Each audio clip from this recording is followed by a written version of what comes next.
It is I, your boy Salim from Notorious Reactions, back with a very interesting topic. Now, I'm not going to say much. I want to let you discover it with me, but we're going to be talking about the origins of the public education school system, right? And I think this is going to connect a lot of dots for a lot of people watching. So, without further ado, let's jump straight into it. I've never let schooling interfere with my education. And now we come to the great man himself, a man history records as being instrumental in the creation of America's public education system. Horace Mann was an American educator who served as a member of the U.S. House of Representatives, part of the American Congress. Horace Mann was the key reformer of the education system at the time. In 1837, he became the head of the newly created Board of Education in Massachusetts, where he began the work that would eventually earn him the title as the Father of American Public Education. After reading through the educational models of different countries, Mann finally hears about a particularly successful style that had been developed in Prussia, which is now modern-day Germany. The Prussian system had shown to be such a success for the government's purposes that, accompanied by a few other educators, Horace Mann travels to Germany to investigate. Upon their return to the United States, they lobbied heavily to have the Prussian model adopted. All in favor, say aye. Interest in Prussia had also been growing in the northern half of the continent. Around this time, the Canadian Superintendent of Schools, Egerton Ryerson, traveled to Prussia in search of a new model of education.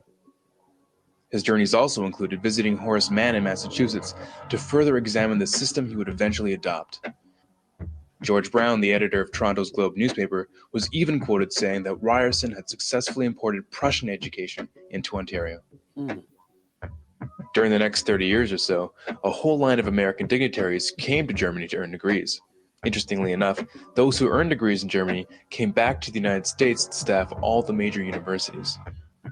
Oh, By we bring it 1900, over. Hmm. all the PhDs in the United States were trained in Prussia.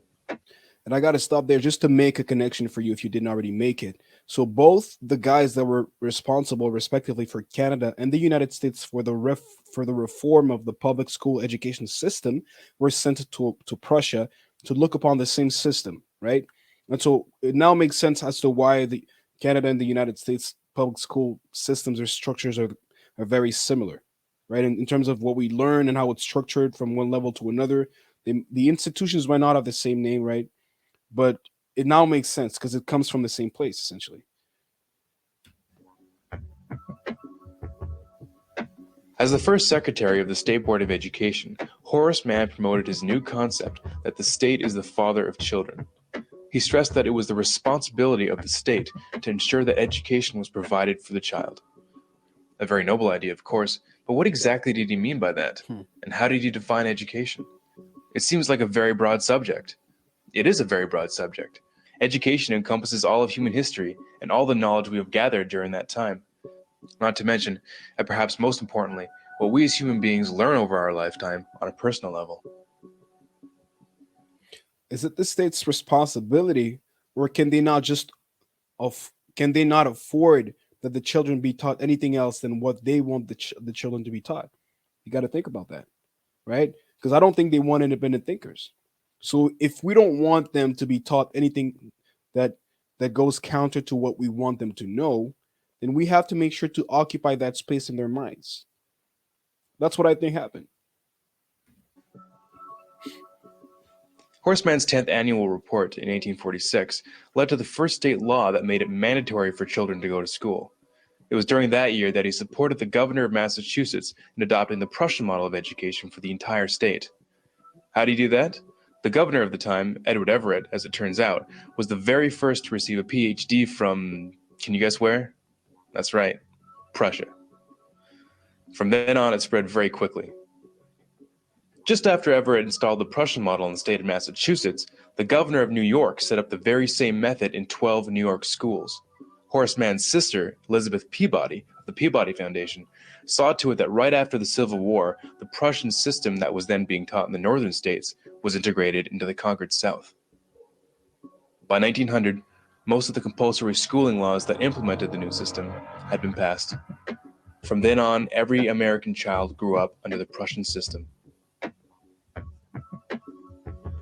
So, what exactly was the Prussian education system that everyone thought was so amazing that it just had to be adopted throughout the free world? I want to know. To give you just a bit of background, in the 18th century, the Kingdom of Prussia, which is now modern day Germany, was among the first countries of the world to introduce free and compulsory education.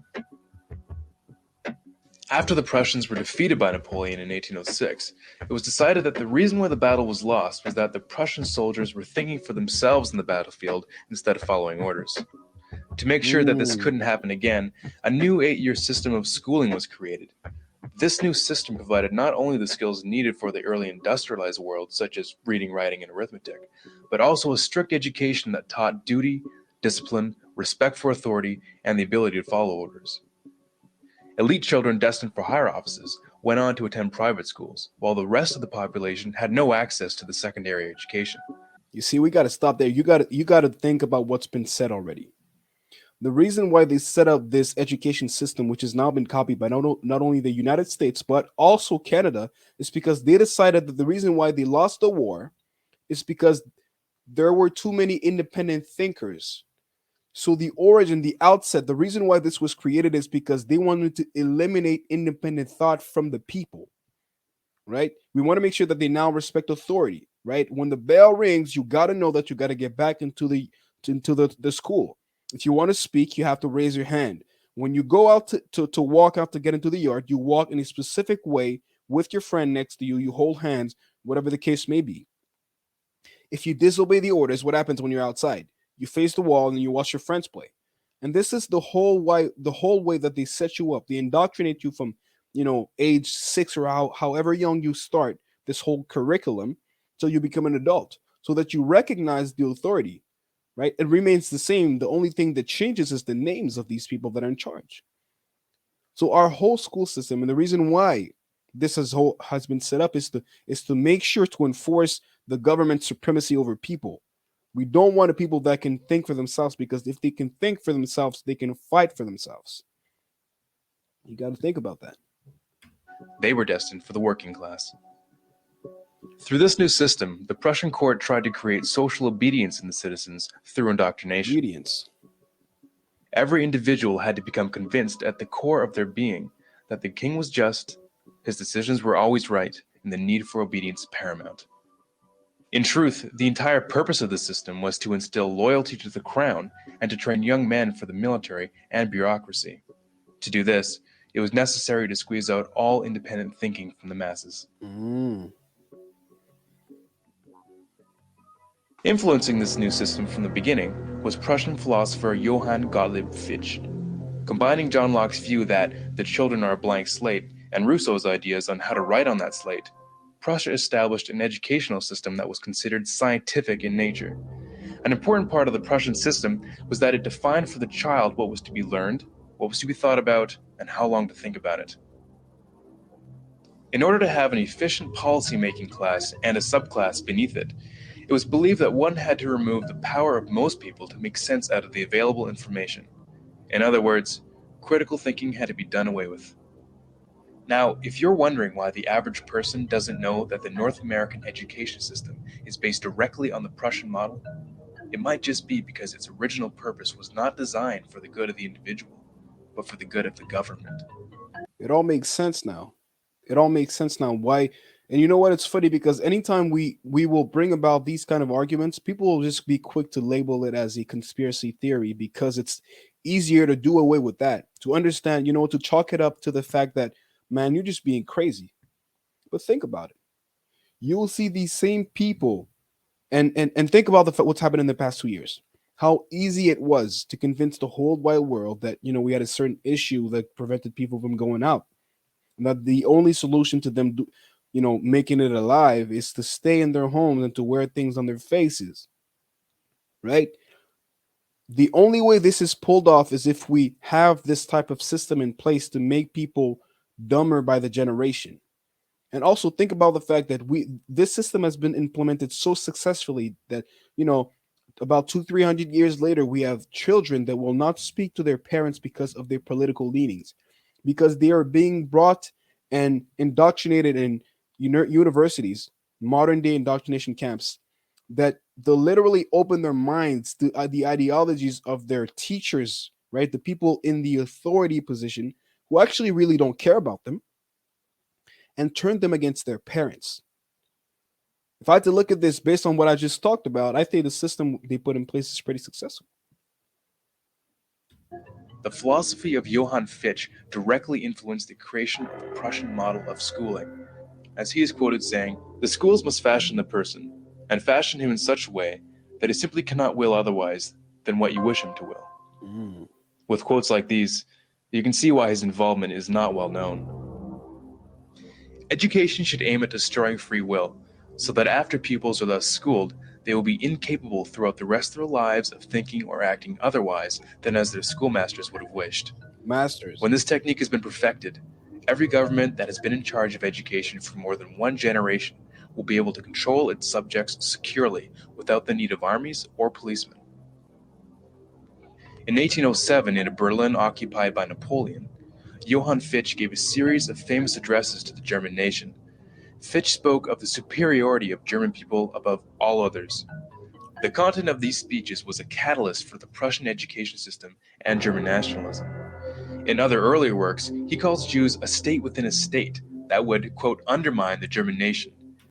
We're going to stop it there, but it now makes sense. And I think this system has run its course. It's done what it was supposed to do, but people are starting to fight it back. Now, it's really complicated because after 2, 3, 4 generations of indoctrination, your system that was never meant for submission, that was never meant to be put in four walls, in a box, and to be told what to do, is fighting back. But it's hard to fight what you've been taught for several years, several decades, several hundred years. That's why a lot of people, my generation and younger people, no longer want to follow the path that was laid out because they now see through their parents that it bears no fruit. But it's really hard to beat a bad habit. If you like the content, subscribe, share, like the video, and I'm going to see you next time. Peace. Road to 1,000 subscribers. I'm going to do it, but only with your help. See you later.